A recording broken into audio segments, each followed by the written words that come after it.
한국의 제안으로 중국과 베트남의 미래가 뒤바뀝니다. 베트남 대통령이 긴급 선언합니다. 우리 바다를 위협하는 중국 어선을 모두 공격하라. 한국 정부의 이 제안을 받고 베트남 정부가 바로 대응에 착수했습니다. 그동안 남중국해를 두고 실랑이를 벌이던 베트남. 대체 한국이 어떤 제안을 했길래 이렇게 자신만만하게 대응할 수 있었을까요? 한국 정부의 제안으로 우리나라가 입은 손해는 없을까요? 베트남은 이 제안을 이순신 정신이라고 극찬하며 우리나라를 극찬하기 시작했습니다.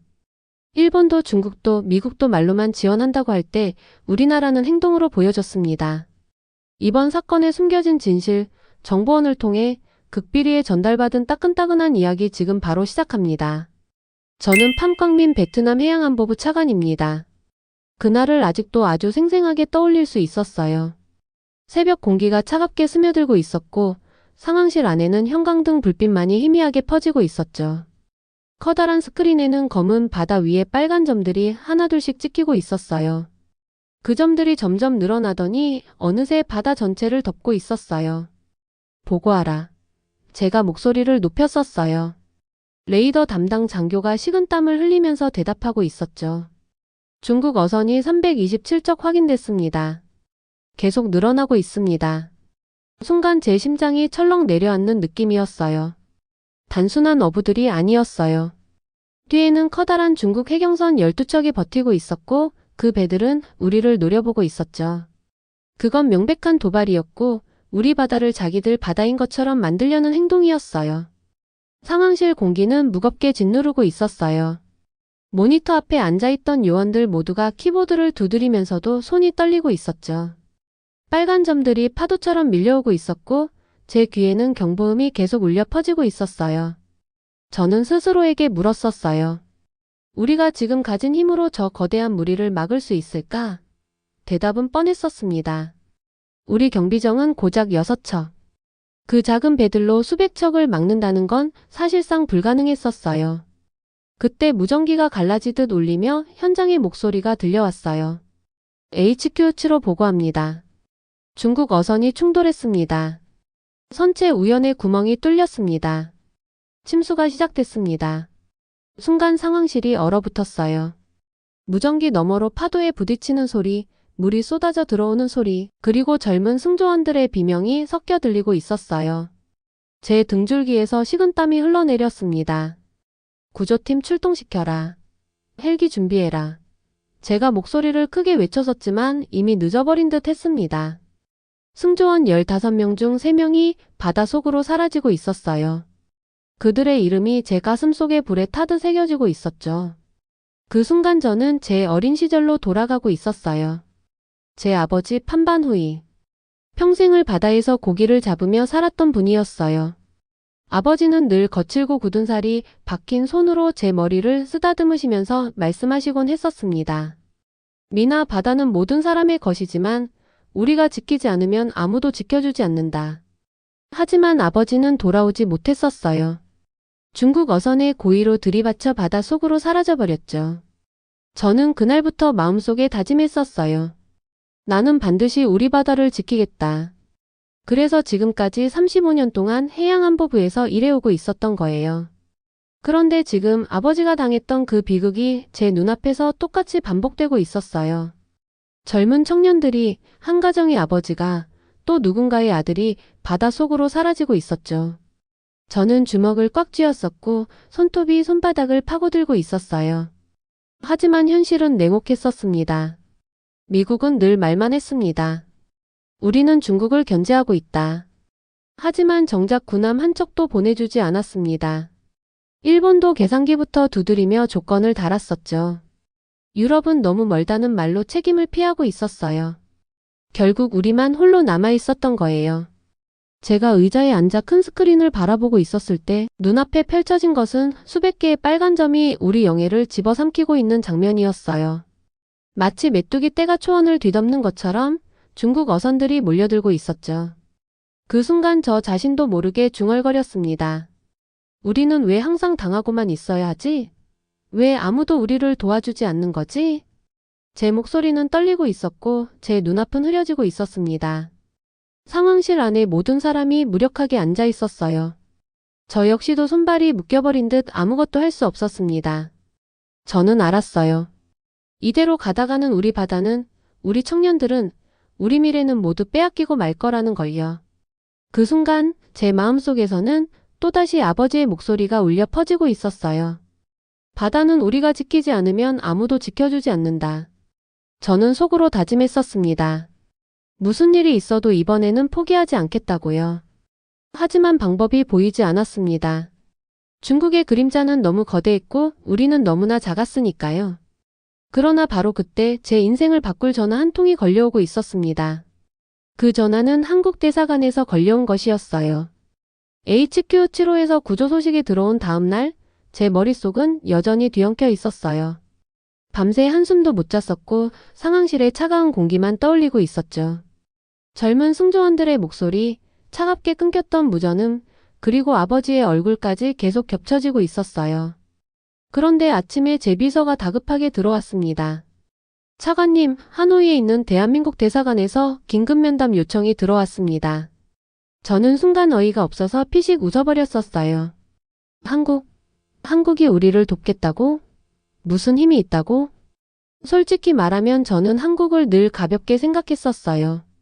한국은 드라마나 음악으로는 전 세계에 알려졌지만 군사나 안보 쪽에서는 크게 기대할 게 없다고 생각했었습니다. 미국, 일본, 러시아 같은 나라들이나 믿을 만한 힘을 가진 나라라고만 생각했었죠. 그래서 한국 대사관에서 온 연락이 저는 한낱 형식적인 위로 정도라고 생각했었어요. 지난 15년 동안 저는 수많은 회의실과 국제무대에서 목소리를 높였었죠. 그러나 현실은 냉혹했었습니다. 아무리 외쳤어도 강대국들은 외면했어요. 미국은 늘 이렇게 말했었죠. 우리는 중국을 견제하고 있습니다. 베트남의 입장을 이해합니다. 하지만 그 말 뒤에는 항상 단서가 붙어 있었어요. 실질적인 군사 지원은 없다는 것이었죠. 일본은 어땠냐고요? 그들은 예의 바르게 말했지만 결국 돈을 계산하고 있었어요. 훈련을 해줄 수는 있습니다. 하지만 조건이 있습니다. 마치 우리가 도움을 구걸하는 모양새가 되어버렸죠. 유럽은 더 심했습니다. 남중국해 문제는 우리와 거리가 멀다. 그저 성명서 몇 장 읽고 끝이었어요.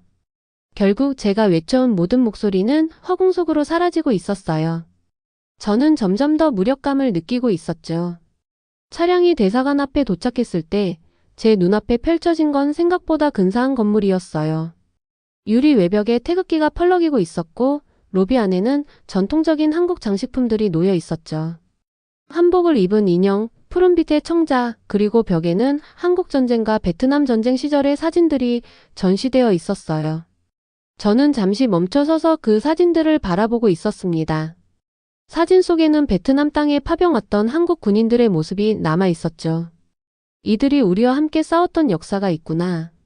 저는 그때 처음으로 한국과 우리나라의 연결고리를 다시 떠올렸습니다. 하지만 여전히 마음속에서는 그래도 지금은 다르다. 과거는 과거일 뿐이다라는 냉소적인 생각이 자리 잡고 있었어요. 엘리베이터 문이 열리고 저는 3층 회의실로 안내받았었어요. 문을 열자 한 중년 남자가 자리에서 일어나 반갑게 인사를 했습니다. 안녕하십니까? 저는 김도윤 공사입니다. 이렇게 급히 와주셔서 감사합니다. 그의 목소리는 차분했고 눈빛은 진지했었어요. 정장 차림이었지만 손에는 굳은 살이 보였고 저는 순간 이 사람은 책상 앞에만 앉아있던 외교관이 아니구나라는 인상을 받았었죠. 저는 겉으로는 무표정하게 앉았지만 속으로는 또 다른 실망을 준비하고 있었어요. 어차피 립서비스 몇 마디 하다가 경제협력이나 조건부 지원 얘기를 꺼내겠지. 그렇게 생각하고 있었죠. 하지만 김도윤 공사가 꺼낸 첫 마디는 제 예상을 완전히 뒤엎어버렸습니다. 차관님, 한국은 귀국의 상황을 잘 알고 있습니다. 그래서 한국 해군이 사용하던 포항급 초계함을 베트남에 드리기로 결정했습니다. 저는 순간 귀를 의심했어요. 뭐라고요? 배를 준다고요? 그는 미소를 지으며 고개를 끄덕였어요. 네, 맞습니다. 단순히 배 한 척이 아닙니다. 우리는 전면 정비를 해서 최신 장비를 장착해 드릴 겁니다.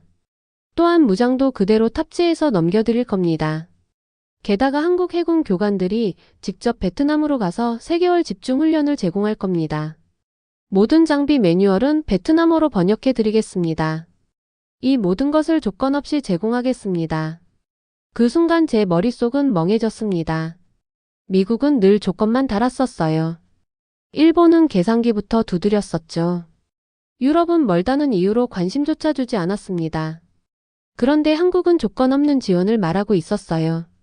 그것도 그냥 장비가 아니라 실제로 당장 바다를 지킬 수 있는 무기를 주겠다는 것이었죠. 저는 차마 믿기 힘들어 물어봤었어요. 정말 조건이 없다는 겁니까? 어떤 데 가도 요구하지 않는다는 겁니까? 김도윤 공사는 저를 똑바로 바라보며 말했어요. 차관님, 우리는 단순히 배를 주는 게 아닙니다. 스스로 바다를 지킬 힘을 드리려는 겁니다. 이순신 장군을 아십니까? 그는 단 한 척의 배로도 나라를 지킬 수 있다고 믿었던 분입니다. 우리도 그 정신을 믿습니다. 이것이 바로 한국에 드리고자 하는 이순신 정신입니다. 그 말을 듣는 순간 제 가슴속에 전율이 일었었어요. 지금까지 제가 봤던 그 어떤 강대국 외교관도 이런 태도를 보여주지 않았었습니다. 보통은 우리에게 조건을 내걸고 자신들의 이익을 챙기려 했었죠. 하지만 한국은 달랐습니다. 그들은 진심으로 형제의 신뢰를 말하고 있었어요. 저는 속으로 혼란스러웠습니다. 이게 진짜일까? 한국이 이렇게까지 우리를 생각해 줄 수 있는 걸까? 의심과 감동이 동시에 몰려왔었어요. 제 마음속 깊은 곳에서 오랫동안 잠들어 있던 희망이 조금씩 깨어나고 있었죠. 회의가 끝날 무렵 김도윤 공사는 제 손을 꼭 잡으며 말했습니다. 차관님, 한국은 형제의 나라를 외면하지 않습니다. 조건 없는 우정, 그것이 우리가 믿는 길입니다. 이제 바다는 형제와 함께 지킬 수 있습니다. 그 말은 단순한 외교적인 인사가 아니었어요. 저는 그의 눈빛에서 진심을 읽을 수 있었죠. 회의실을 나서면서 제 머릿속은 수많은 생각으로 가득 차 있었어요. 여전히 한국을 향한 의심이 남아 있었지만 동시에 제가 처음으로 느낀 낯선 감정이 있었습니다. 그것은 바로 감사와 기대였습니다. 차 안에서 창밖을 바라보고 있었을 때 저는 마음속으로 중얼거렸습니다. 아버지, 혹시 한국이 정말 우리를 도와줄 수 있을까요? 우리가 혼자가 아니라는 걸 보여줄 수 있을까요? 저는 아직 확신할 수 없었어요. 하지만 한 가지는 분명했었습니다. 제 앞에 놓인 길이 조금은 달라지고 있다는 사실이었어요. 그리고 그 길 끝에는 한국이 서 있었어요. 며칠 뒤 드디어 한국에서 보내준 포항급 초계함이 베트남 다낭 항구에 도착했었습니다. 바닷바람을 가르며 천천히 들어오는 그 회색 군함은 제 눈에도 위엄있게 보이고 있었어요. 배 옆에는 커다란 숫자와 영문이 선명히 새겨져 있었고 갑판에는 태극기와 베트남 국기가 나란히 펄럭이고 있었죠. 그 순간 항구에 모여있던 군인들과 시민들이 환호성을 터뜨리고 있었어요. 솔직히 말하면 저는 아직도 마음 한편에 의심이 남아 있었어요. 정말 한국이 우리에게 조건 없이 이런 배를 줬을까? 과연 우리가 이걸 제대로 운용할 수 있을까? 하지만 눈앞에서 실제로 움직이고 있는 초계함을 보자 제 가슴은 두근거리고 있었어요. 이 배가 우리 바다를 지키는 방패가 될 수도 있다는 생각이 스쳐 지나가고 있었죠. 한국 해군 장교들이 직접 배에서 내리고 있었어요. 대령 이병철과 중령 김민수라는 분이었는데 그들의 표정은 단호했고 몸가짐은 군인다운 기운이 흘러넘치고 있었어요. 저는 그들의 눈빛에서 우리가 진심으로 도우러 왔다는 강한 의지를 읽을 수 있었죠. 첫 만남에서 이병철 대령은 제 손을 꽉 잡으면서 말했었어요. 차관님, 이제부터 우리는 한 팀입니다. 조건 없는 우정, 형제의 신뢰, 그리고 이순신 정신으로 함께 나아가야 합니다. 그 말이 제 가슴에 크게 울리고 있었어요. 훈련은 곧바로 시작됐습니다. 한국 교관들은 베트남 승조원들과 함께 합숙을 하고 있었어요. 같은 침실에서 자고 같은 식당에서 밥을 먹고 같이 땀을 흘리고 있었죠. 단순히 기술을 가르치는 게 아니라 우리와 가족처럼 어울리며 생활까지 함께하고 있었어요. 첫날 아침 한국 교관들이 준비한 훈련 계획표를 보니 놀라웠습니다. 레이더 조작법, 통신 암호 사용법, 함포 사격 훈련, 야간 기동 연습, 응급 구조 훈련. 그야말로 실전에 필요한 모든 것이 빼곡히 적혀 있었어요. 훈련장에서는 긴장감이 가득했었습니다. 한국 교관들이 직접 시범을 보이며 설명하고 있었어요. 자, 이 버튼을 누르면 적의 위치가 레이더에 표시됩니다. 하지만 숫자만 믿지 마세요. 바람, 파도 그리고 적의 속도까지 읽어야 합니다. 저는 옆에서 그 모습을 지켜보며 감탄했었어요. 단순히 기계 조작법을 알려주는 게 아니라 실제 전투에서 살아남기 위한 경험을 전달해주고 있었던 거였죠. 베트남 승조원들은 처음엔 긴장하며 실수도 많이 했었습니다. 버튼을 잘못 눌러서 경보음이 울리기도 했고 한포 조준이 틀어져 엉뚱한 방향을 겨누기도 했었죠. 그럴 때마다 한국 교관들은 화를 내지 않았습니다. 대신 차분하게 다시 알려주고 직접 손을 잡아주며 자세를 고쳐줬어요. 괜찮습니다. 다시 하면 됩니다. 우리는 형제입니다. 그 말 한마디에 승조원들의 얼굴이 조금씩 밝아지고 있었어요. 특히 감동적이었던 건 한국 교관들이 베트남어로 직접 교육을 진행하고 있었던 것이에요. 그들은 몇 달 전부터 우리 언어를 공부했었다고 했습니다. 발음이 완벽하지는 않았지만 그 진심 어린 노력은 우리 모두의 마음을 움직이고 있었죠. 동무들 여기 버튼 누르면 적 위치 보입니다. 서툴지만 진심이 묻어나는 그 말에 승조원들은 웃음을 터뜨렸고 분위기는 한결 따뜻해졌습니다. 저는 그 모습을 보며 한국의 진심을 다시 느낄 수 있었어요. 밤이 되면 훈련은 더 치열해졌습니다. 어두운 바다에서 함정을 몰고 레이더만을 의지해 움직이는 야간 기동 훈련은 정말 긴장감 넘쳤어요. 파도는 거칠게 몰아치고 있었고 바람은 배를 흔들고 있었죠. 하지만 한국 교관들은 침착하게 우리를 이끌고 있었습니다. 속도를 줄이지 마세요. 파도에 흔들려도 항로를 유지해야 합니다. 적은 이런 상황에서 틈을 노립니다. 그 목소리를 따라가며 우리는 점점 실전에 강해지고 있었어요. 두려움은 조금씩 사라지고 자신감이 자리 잡고 있었죠. 며칠이 지나자 변화가 눈에 띄게 보였어요. 처음엔 우왕좌왕하던 승조원들이 이제는 지휘관의 명령에 따라 일사불란하게 움직이고 있었어요. 서로의 눈빛만 봐도 무슨 의도인지 알 수 있을 정도로 호흡이 맞아가고 있었죠.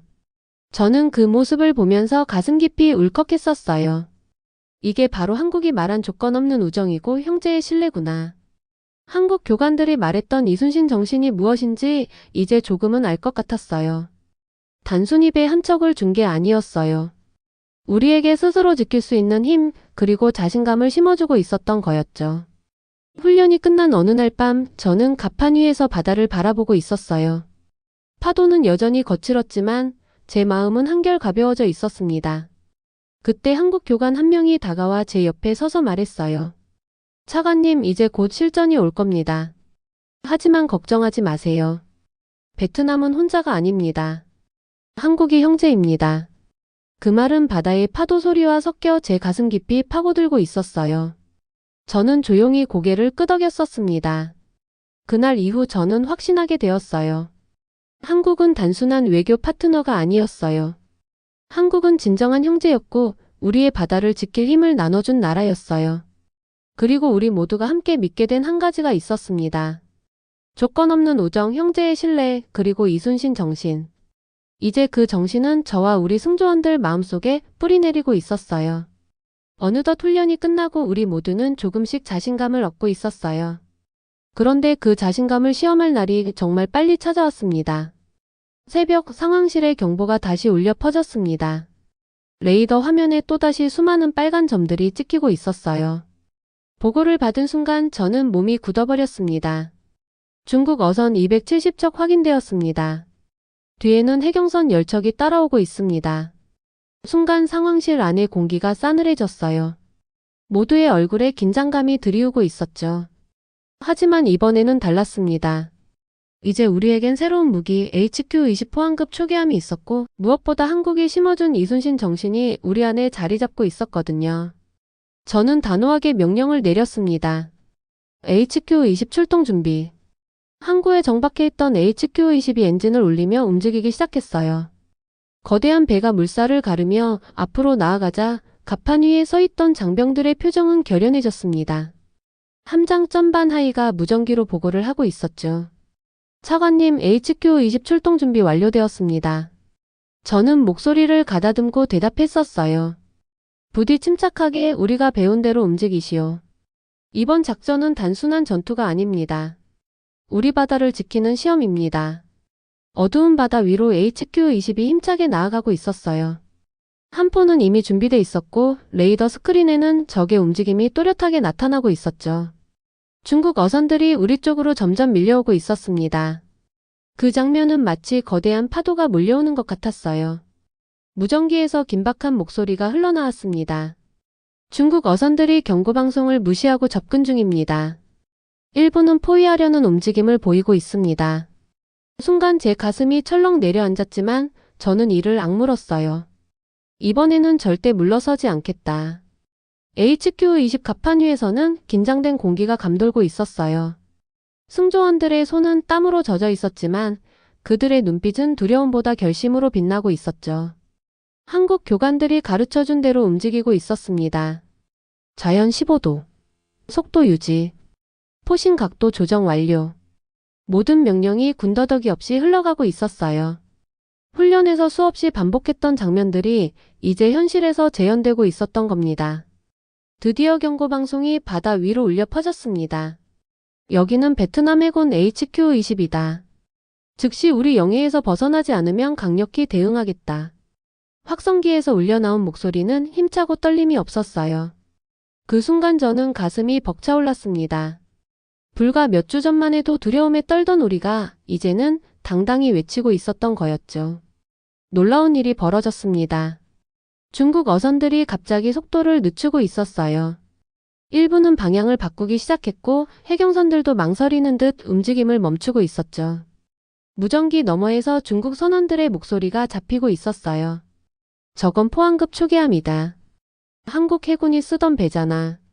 괜히 맞붙었다간 큰일 나겠다. 그 말을 듣는 순간 저는 믿을 수 없을 정도로 전율을 느꼈습니다. 한 발의 총성도 울리지 않았는데 우리의 억제력이 적을 물러서게 만들고 있었어요. HQ-20의 한 포는 단 한 발도 쏘지 않았습니다. 하지만 그 존재 자체만으로 바다의 질서를 바꾸고 있었어요. 이건 단순한 배 한 척의 힘이 아니었어요. 한국이 우리에게 심어준 자신감, 조건 없는 우정, 형제의 신뢰, 그리고 이순신 정신이 만들어낸 기적이었죠. 승조원들이 무전기로 외쳤습니다. 중국 어선이 후퇴하고 있습니다. 해경선들도 물러나고 있습니다. 순간 상황실 안은 환호로 가득 찼습니다. 사람들은 서로 부둥켜 안고 눈물을 흘리고 있었어요.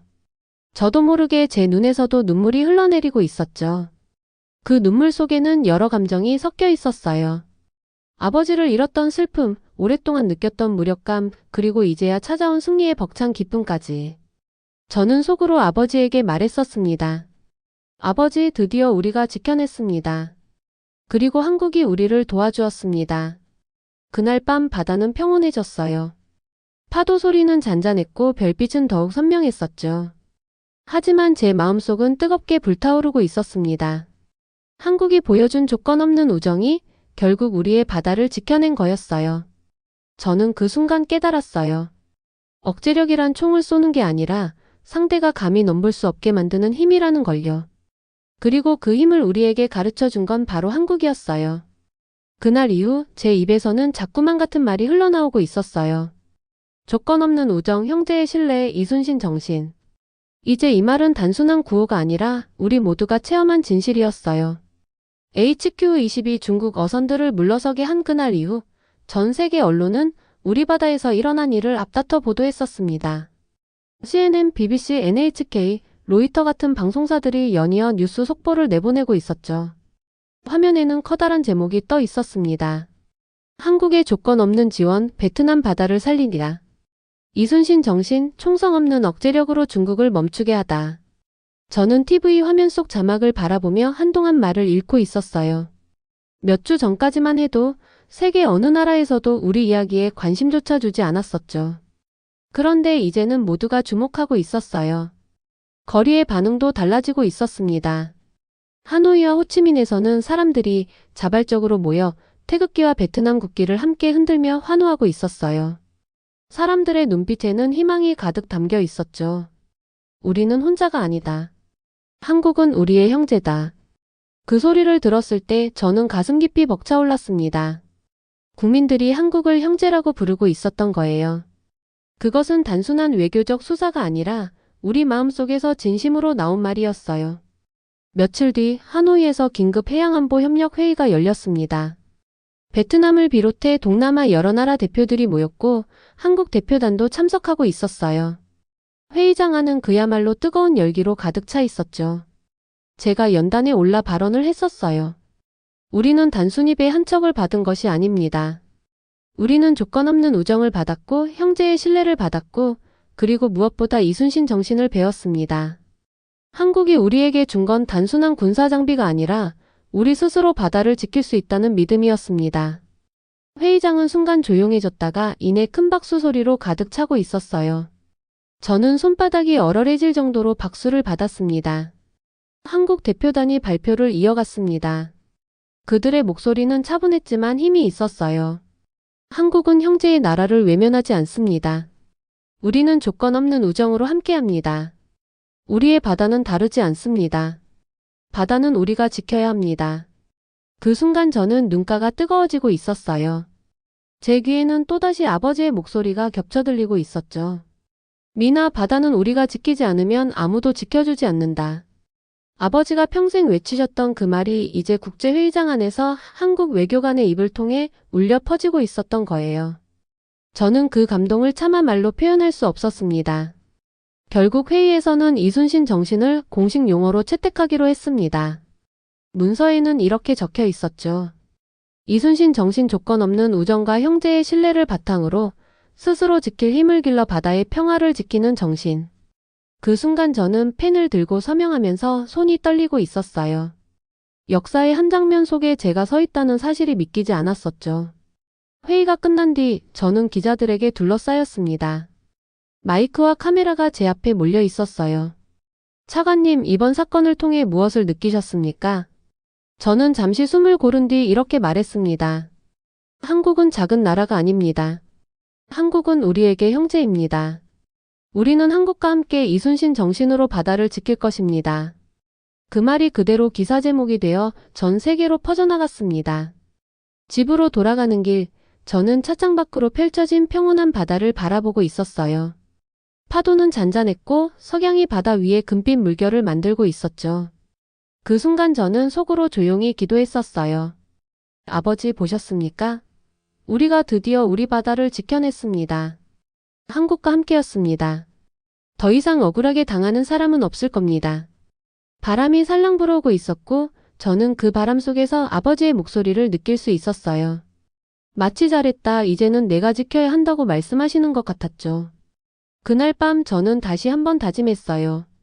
조건 없는 우정, 형제의 신뢰, 이순신 정신. 이 말은 단순히 구호가 아니었습니다. 그것은 이제 저와 제 나라가 살아가는 길이었고 전 세계가 함께 따라야 할 가치였어요. 한국이 보여준 진심은 단순히 우리나라만 살린 게 아니라 바다를 지키는 새로운 역사를 만들어냈습니다. 저는 그날 깨달았어요. 한국은 더 이상 문화로만 알려진 나라가 아니었어요. 한국은 진정한 형제였고 세계를 움직이는 힘을 가진 나라였어요. 그리고 영상을 즐겁게 보셨다면 좋아요와 구독을 눌러주시면 큰 힘이 됩니다. 여러분이 계신 지역과 좋아요를 남겨주시면 추첨을 통해 선물을 보내드립니다. 또한 사연의 제보를 받고 있습니다. 사연이 채택될 경우 선물을 보내드립니다. 여러분의 삶의 감동을 드리는 감동가 극장입니다. 감사합니다.